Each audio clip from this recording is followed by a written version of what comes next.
Uma saudação especial a todos. Estamos direto aqui do Teatro Pedro Parente, junto à Praça Dante Alighieri, em todo o ambiente da 39ª Feira do Livro de Caxias do Sul.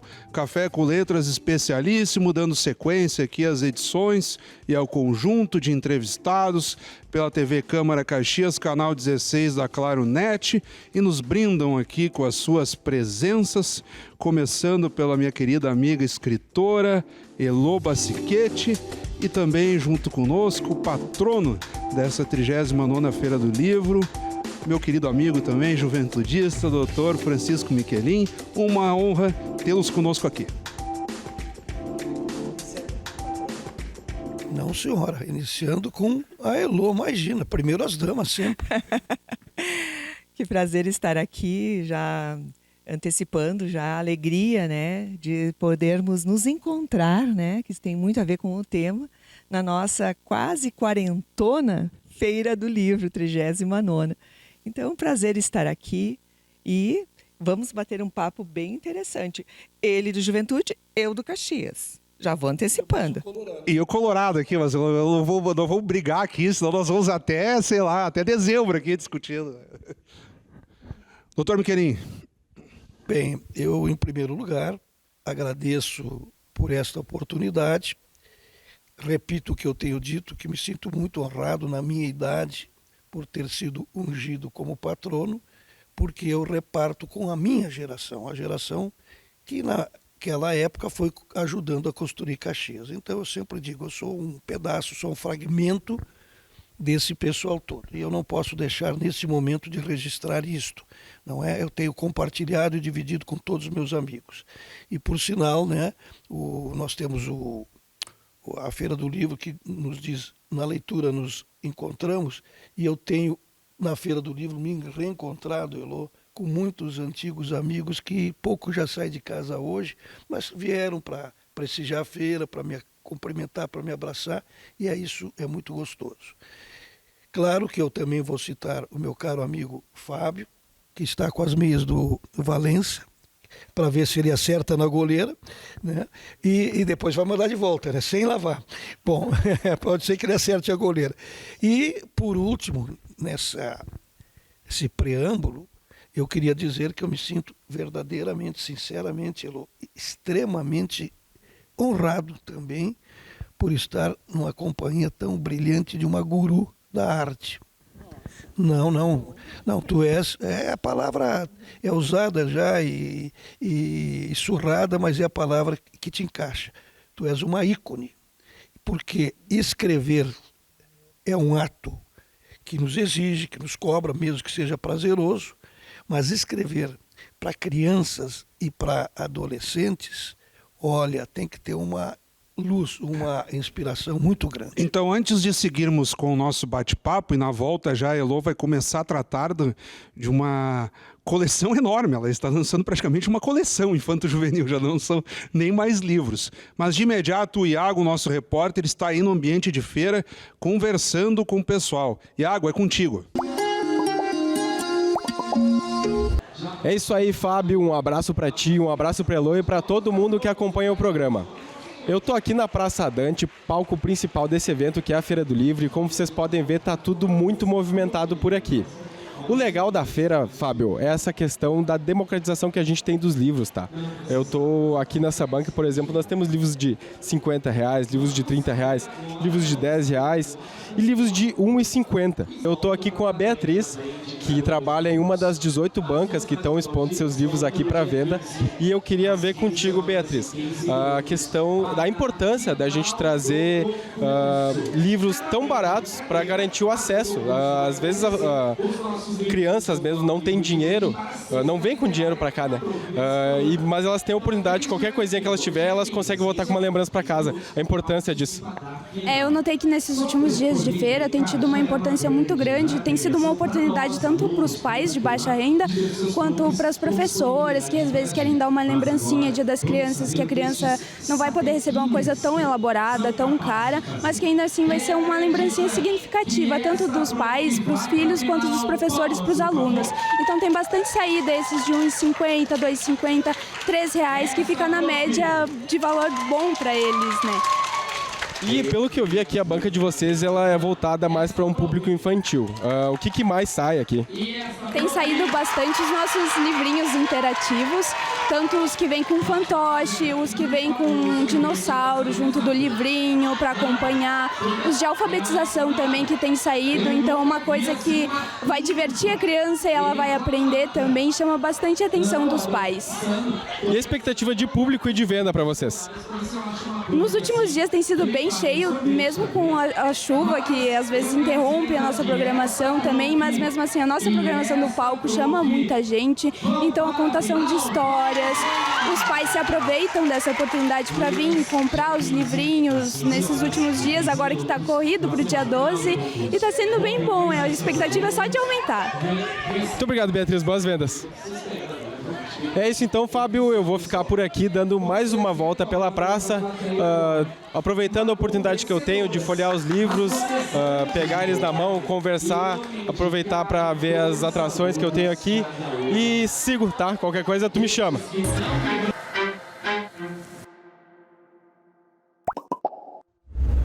Muito obrigado, Iago. Então, como eu falei, a Elô brilhantemente citada aqui pelo professor Miquelin, e eu subscrevo.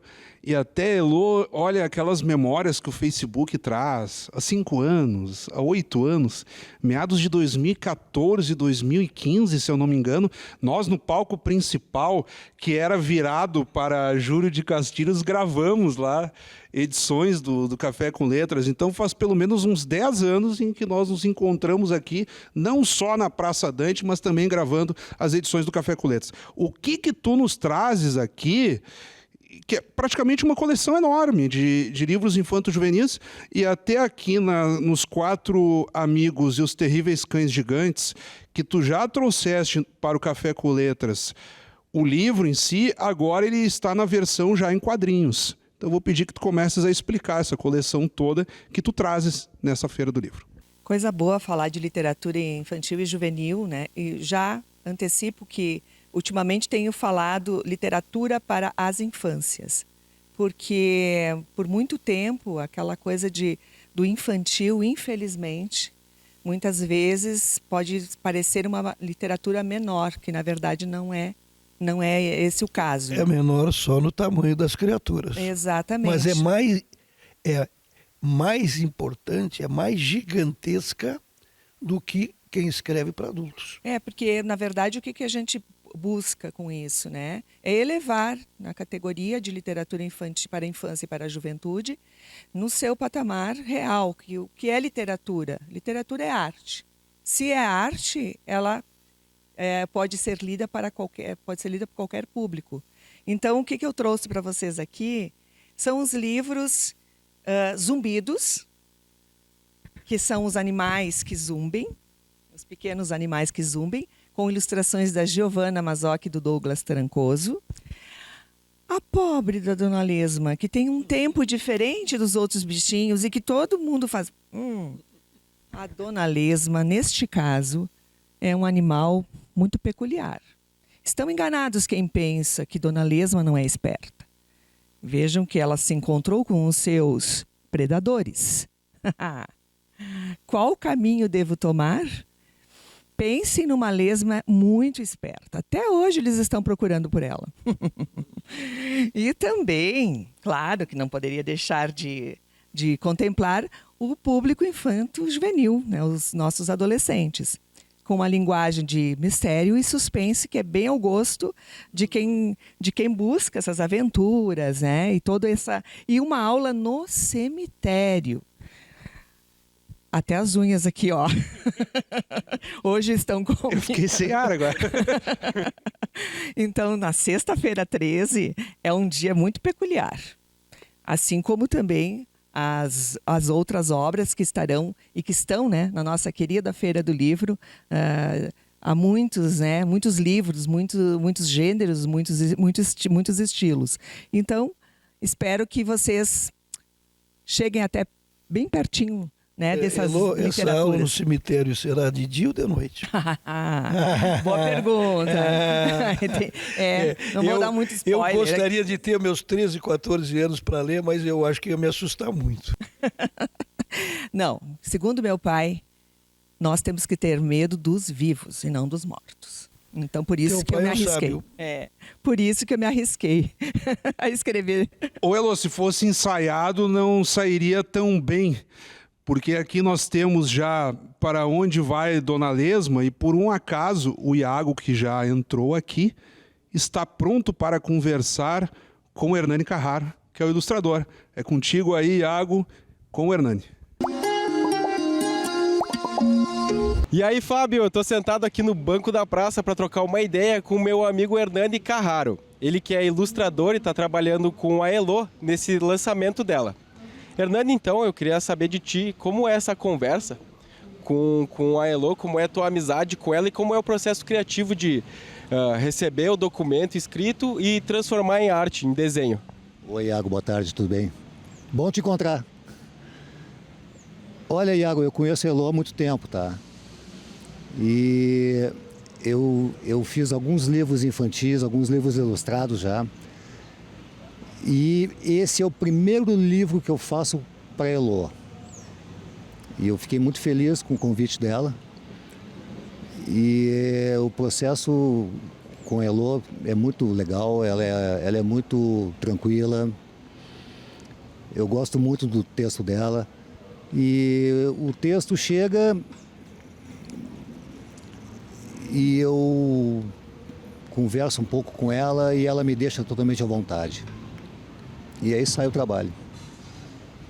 E a questão da digitalização, eu queria saber como é que como é que tu chega no resultado final. Primeiro tu desenha no papel e depois tu transfere por via digital para o computador, ou tu já digitaliza ele direto em algum programa, enfim? Eu trabalho sempre no papel.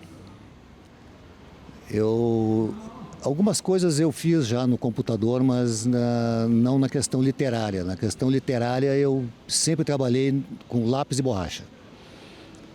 Eu sempre fui um desenhista, né? Então eu gosto de papel, gosto de rascunhar, eu gosto de pintar com pincel, lápis de cor, materiais diversos. Então eu vou fazendo meu desenho e algumas vezes eu até apresento para o autor. Pode parecer um pouco egoísta da minha parte, meio autoritário, mas não é. Nesse caso de Elô, ela me disse que ela não queria nem olhar, ela queria ver pronto. E eu achei bem bacana da parte dela. E eu fiquei até um pouco assustado, porque um trabalho resolvido já, pronto, pode não agradar de repente, né? Mas nesse caso deu super certo. A Elô me deixou totalmente à vontade. Eu me abracei no texto dela e saí desenhando do jeito que eu achava interessante. E ela curtiu no final, ela gostou. Ai, graças a Deus. Te agradeço então, Hernani. Fábio, vai daí.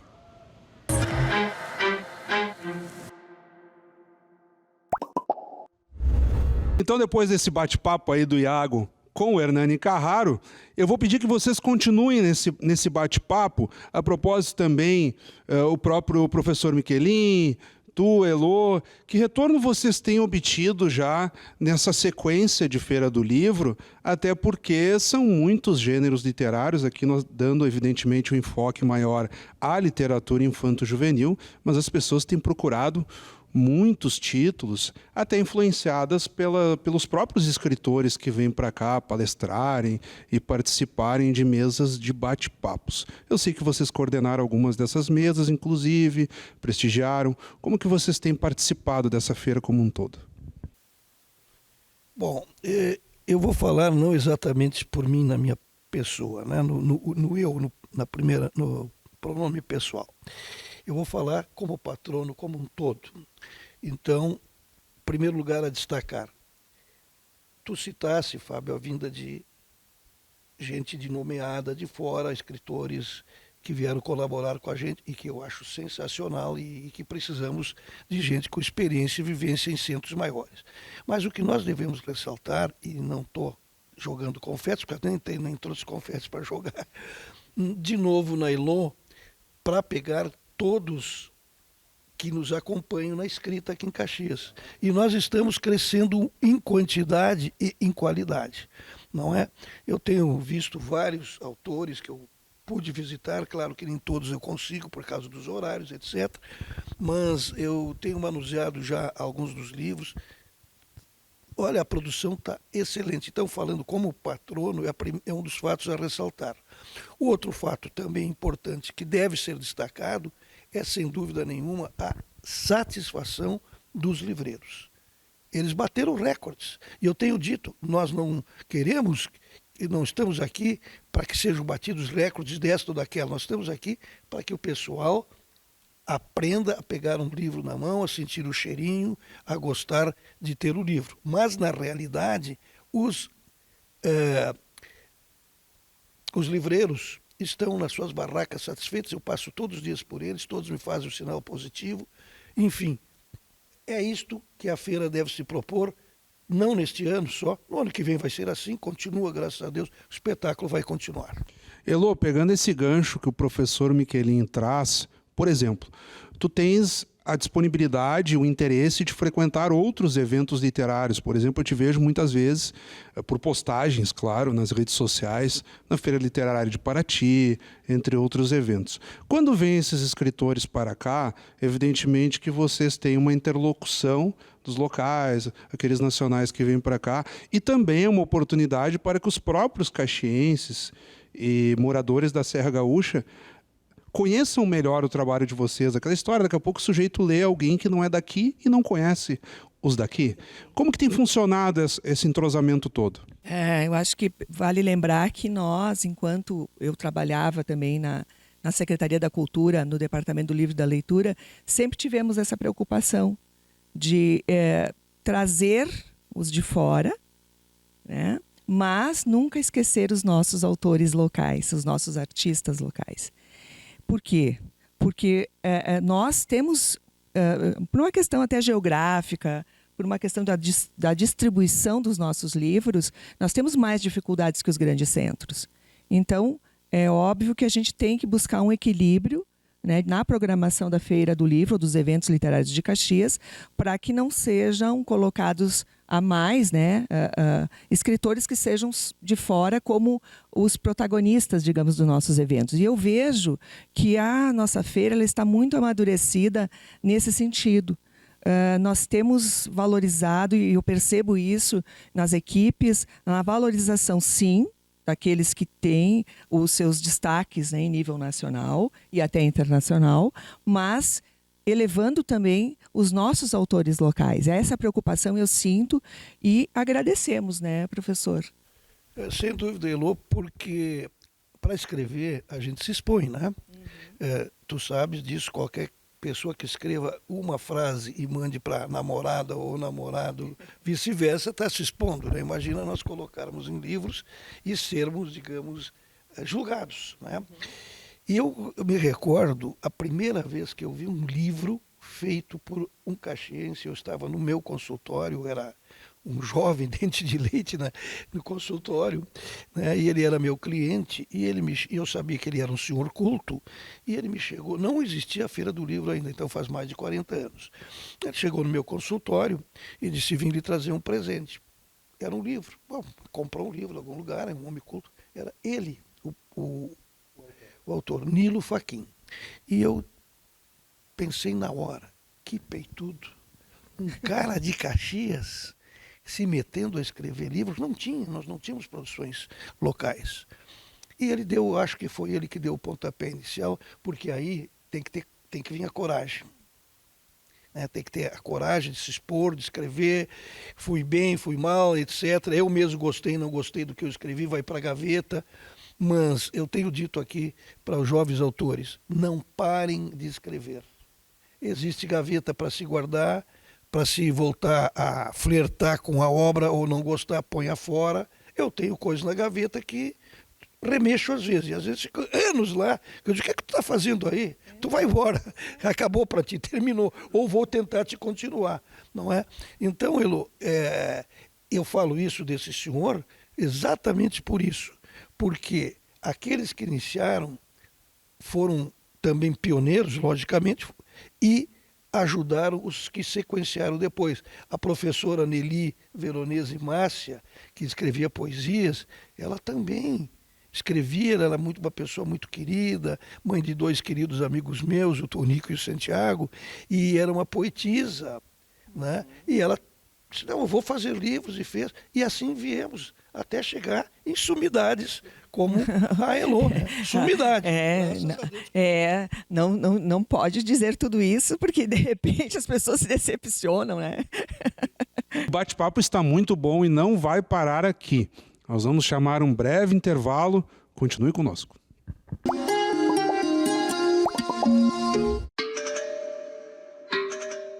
Quem nunca ouviu a expressão "a coisa tá preta" quando alguém quer se referir a alguma situação ruim? Saiba que essa é uma expressão racista que denota preconceito ao associar algo desagradável ao grupo de pessoas negras. Por isso, nunca diga "a coisa tá preta" quando quiser descrever alguma coisa difícil ou complicada.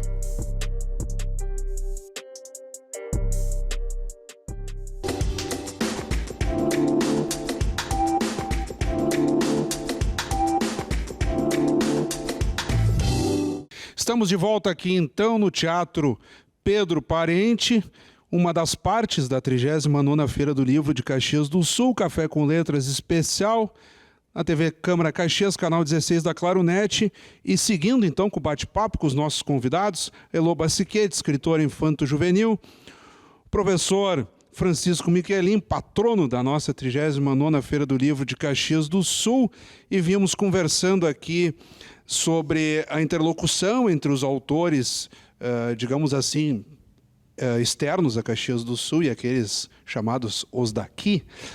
Como que vocês têm visto também a receptividade do público leitor? Sejam crianças, adolescentes, sejam adultos. Isso chega até vocês, estamos gostando mais desse tipo de obras, ou até os livreiros, o pessoal tem procurado mais isso, nem tanto algo que apostávamos. As feiras têm muito disso, às vezes, aqueles gêneros que predominam mais, ou às vezes também ficam misto, né? Eu percebo isso, sabe, Fábio? O que eu noto? Que algumas sementes já foram plantadas nos projetos, né, nos programas de leitura aqui dessa cidade. Afinal, nós temos um ProLer aqui ativo, que é um dos únicos remanescentes dos ProLer do país, né? Nós temos também o Programa Permanente de Estímulo à Leitura, que já é, né, desenvolvido há tantos anos, e outros programas de leitura que temos, né, o Escritor na Comunidade.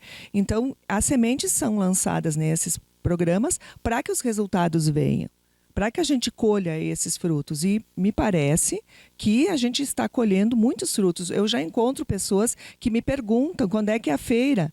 Se eu vou num bairro ou mesmo nas cidades da região, eles perguntam quando é que é a feira de Caxias, quando é que vai haver aquele projeto maravilhoso que é o ProLer, ou mesmo o Tapete Mágico. Então, essas sementes que são plantadas lá atrás, elas estão sendo colhidas durante o momento de culminância do encontro dessas atividades, que é a nossa Feira do Livro, numa praça que democraticamente abraça a todos, indistintamente.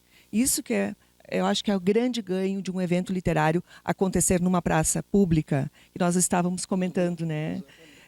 Que na verdade, nós precisamos alcançar a possibilidade para todos. Porque, Elô, isso exatamente que tu estás falando, né? A pessoa pode não se interessar pela Feira do Livro, é um passante, mas ele está passando e vendo, tem gente que gosta de livro, tem gente que está comprando o livro. Atraído? Atraído. Olha, vou tentar ver o que aquela banca tem, aquela barraca tem, uma capa que até vá pela capa, se não conhece o autor nem o título, não importa. Próprias apresentações, musicais, palestras, enfim. Então, o que a Elô disse sobre a praça, eu digo que a Feira do Livro é um piquenique. ao ar livre, né? É um circo de diversões que termina, mas volta, graças a Deus. Então, está na praça, está para o povo, a praça é do povo, essa frase antiga, né? E está ao alcance. E parece, complementando, que o pessoal que pergunta quando será a Feira do Livro, parece que o pessoal guarda a sua poupancinha, porque o custo de vida, vamos reconhecer que não está fácil, o livro não é gênero de primeira necessidade, para muita gente né? Para mim mas eu tenho também que pensar nas outras pessoas também, é lógico. Né? Em mim também, porque eu não posso viver alimentado só do livro. Né? Fazendo um trocadilho, uma espécie de, entre aspas, gozação, no bom sentido. Mas há gente que se programa para guardar o seu dinheiro, inclusive crianças, os meus netos fazem isto. A gente diz um tempo antes, olha, esse aqui não é para outra coisa, tu vai guardando para os livrinhos que tu gosta. E são teus leitores. São teus leitores. É muito importante, começa na família. Não, são verdade. E começa assim. Então é isso que eu queria dizer. O público se programa para a Feira do Livro, porque a mim surpreende, com esse tempo todo que está fazendo contrário, né, esse tempo prejudicial, e o pessoal está vindo. É uma iniciativa que começou a propósito no período de pandemia, foi incluir na cesta básica um exemplar de livro. Isso durante a pandemia da Covid-19 eu pude acompanhar bastante, isso foi muito legal. Mas o Iago continua aí pela Praça Dante Alighieri e vai trazer aí mais um bate-papo rápido aí, mas agora é com uma gurizadinha aí. E aí, Fábio, para minha última entrada, agora eu tô no ônibus das artes da Fundação Marco Polo, acompanhado aqui da escritora Amanda e junto com essa galerinha que tá super animada. E eu queria ver contigo, Amanda, a tua empolgação para estar aqui junto com essas crianças, dividindo toda a tua experiência com elas.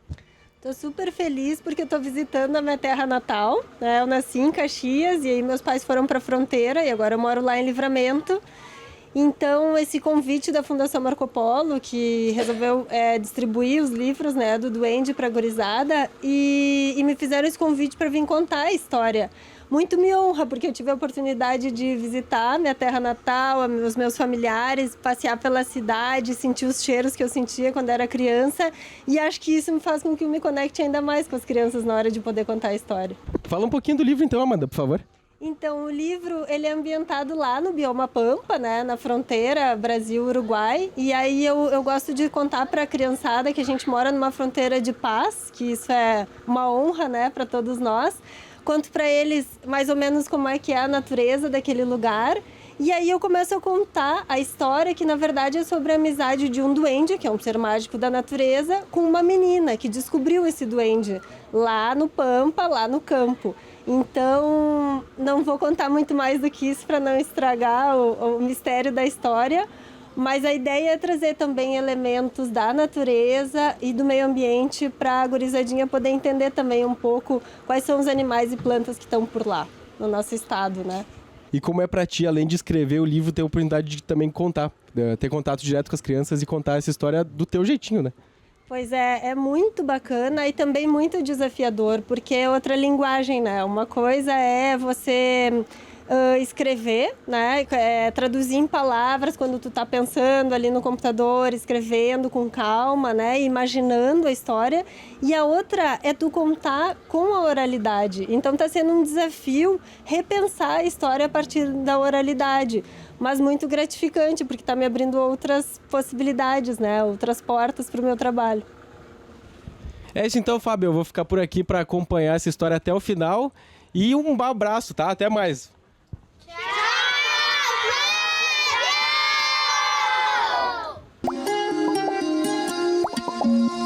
Tchau para vocês também aí, pessoal.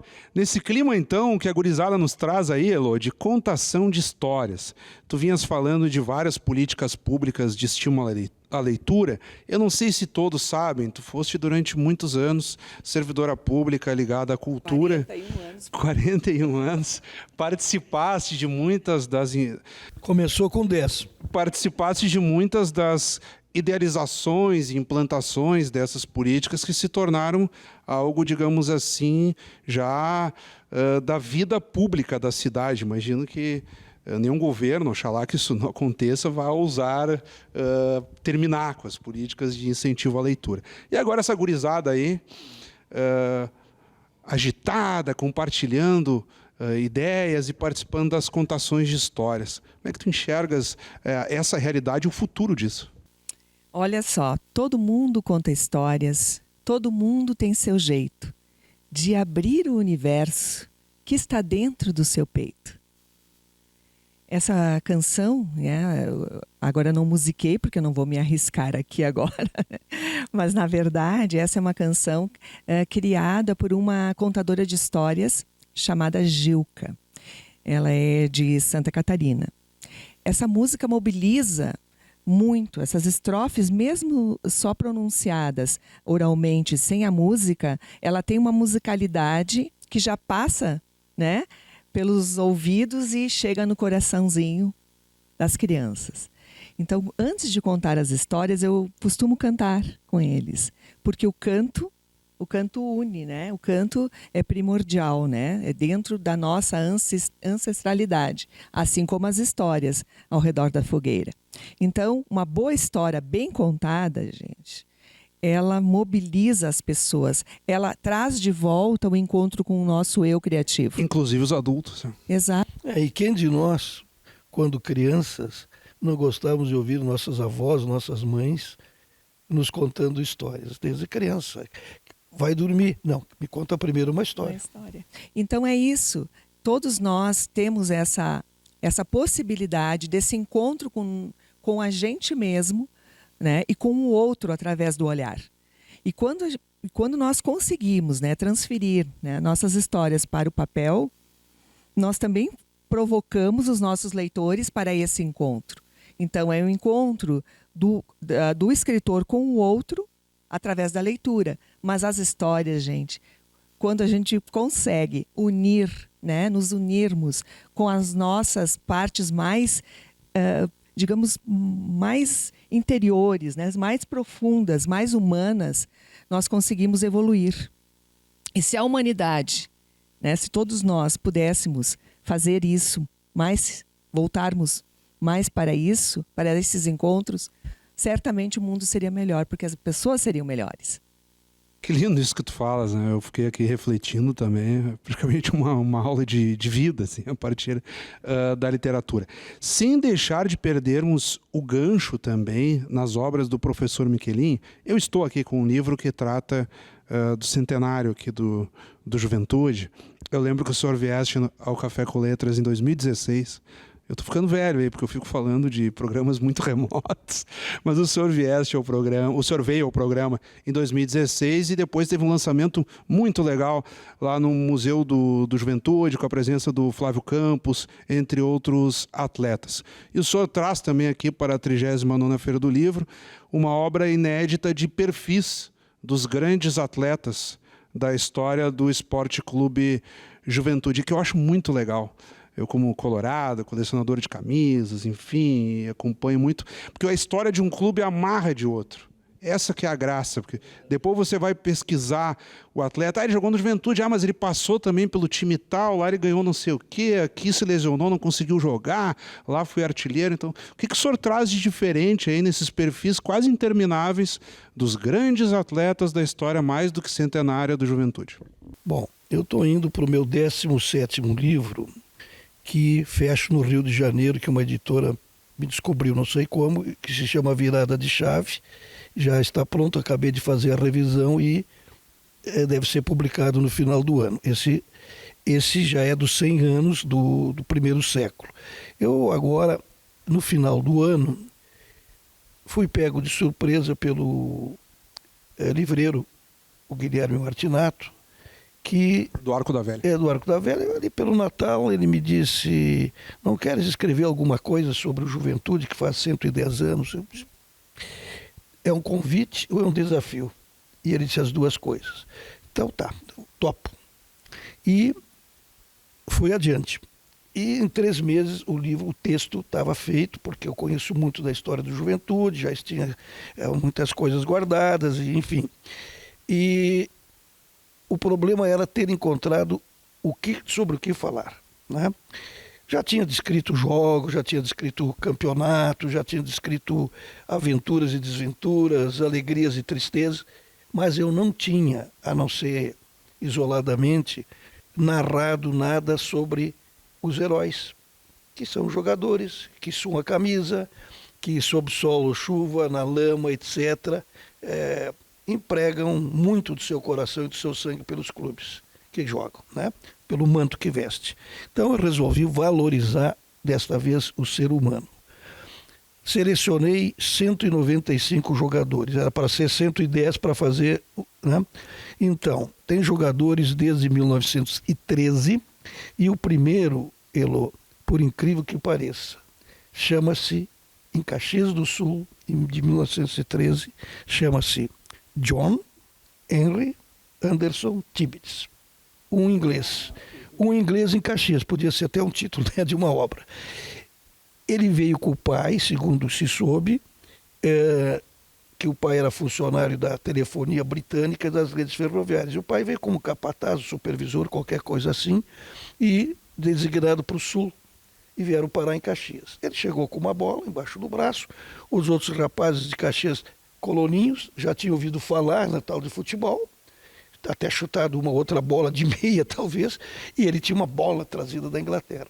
E ele começou a chutar contra a parede da casa dele. Eu conto isso no livro. E dizem que as meninas, ele tinha 21 anos, e que as moças passavam por ele e adoravam passar, porque ele dizia assim: "Oi, girls. Oi, girls. Have a nice day." E elas, "Have a nice day?" Mas adoravam. Então tem tudo isso na história, que eu conto romanceada. E então começamos desse primeiro, que foi fundador do Juventude, o primeiro a fazer o primeiro gol na história do Juventude, e aí vem vindo a história de décadas em décadas, tem 10, 15 de cada década. Esse foi o propósito do livro. Muito bem, professor. Nós estamos na reta final do programa, digamos assim. A produção faz sinal que temos pouco mais de 2 minutos, digamos assim. Então eu gostaria de, nesse encerramento, até para que vocês possam não só se despedirem, mas acrescentar algum ponto que não tenha ficado tão claro, comentar ainda um pouco mais da própria Feira do Livro. O espaço ainda está livre para vocês. Leia. Não importa o que você vai ler. Não julgue. Ler é prazer, mas também ler é uma descoberta. Descoberta de si mesmo e do outro na leitura. Leia. Emendando nessas considerações de vocês, mais uma pergunta. Porque acontecem muitos lançamentos também de coletâneas literárias, sobretudo dos concursos.